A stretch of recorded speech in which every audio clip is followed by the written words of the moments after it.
गंजाम जिला फासी आड़प मंडप प्रांगण में पूर्णचंद्र स्मृति संसद अनुकूल चतुर्थ वार्षिकी समारोह अनुष्ठित हो जाएछि।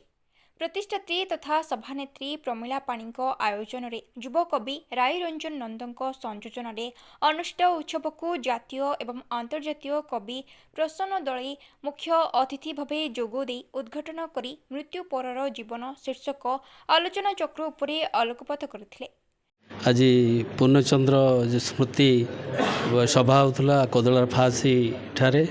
गोटे साहित्य आसर थिला आलोचना होता स्मृति उद्देश्य प्रमिला दीदी जो कार्यक्रम करते से उद्देश्य आज आम ये समवेत होशार विभिन्न कोण साहित्यिक एवं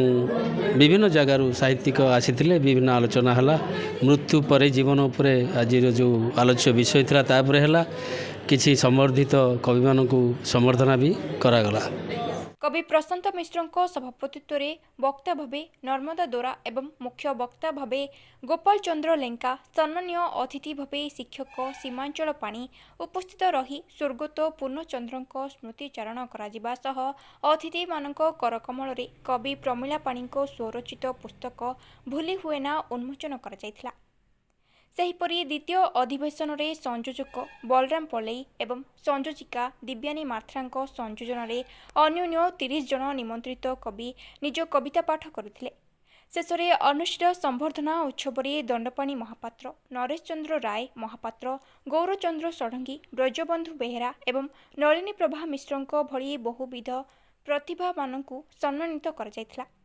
अनुष्ठित उत्सव में बहु व्यक्ति विशेष बुद्धिजीवी कवि लेखक सांबादिक जोगदी बेले कार्यक्रम को स्मृति संसदर संपादक नीलकंठ दास प्रकाश चंद्र विश्वाल रवींद्र त्रिपाठी मिनती देवी लीलावती पाढ़ी अनिम पट्टनायक प्रमुख परिचालना करथिले। आज पूर्णचंद्र स्मृति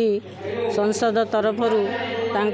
स्मृति उद्देश्य गोटे साहित्य सभा आलोचना संवर्धना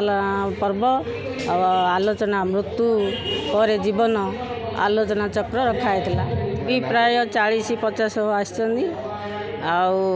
अतिथि आमर सभापति होइछन्ती प्रशांत मिश्र दक्षिण ओडिशार विप्लवी कवि उद्घाटक प्रसन्न दलई मुख्य वक्ता गोपाल चंद्र लेंका नर्मदा दोरा अतिथि रूप आसछन्ती राय रंजन परिचालना दायित्व आमर संपादक अनुष्ठान श्री नीलकंठ दास ग्रामवासी सब सहयोग कार्यक्रम श्रृंखलित भाव आगू चलती। आज पूर्णचंद्र स्मृति संसद फासी पक्षर एक साहित्य समारोह आयोजन करा जायथिला एवं सेथिरे सभापतित्व करने मते आयोजक मानक तरफरु निमंत्रण करा जायथिला। सेमानंकर निमंत्रण रक्षा करी मो फासी रे पहुँची एवं एठी साहित्य प्रति जनसाधारणकर जो श्रद्धा रही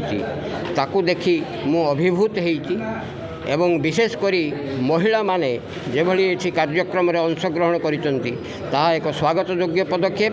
एवं साहित्य क्षेत्र रे भी महिला मानकर स्वर जेतेबेले दुर्बल हो आसुची सेतेबेले प्रमिला पाणी एवं एठी जो माने कविता पाठ करिवे बा जो माने निजर वक्तव्य रखिचंती सेमाने साहित्य प्रति निजर जो दायबद्धता अछि ताको प्रकाश करिचंती। सेथिपाई मो तरफरु दक्षिण ओडिशा साहित्य सम्मेलन तरफरु मो सेमानंकु धन्यवाद दउची। Bureau report viral news.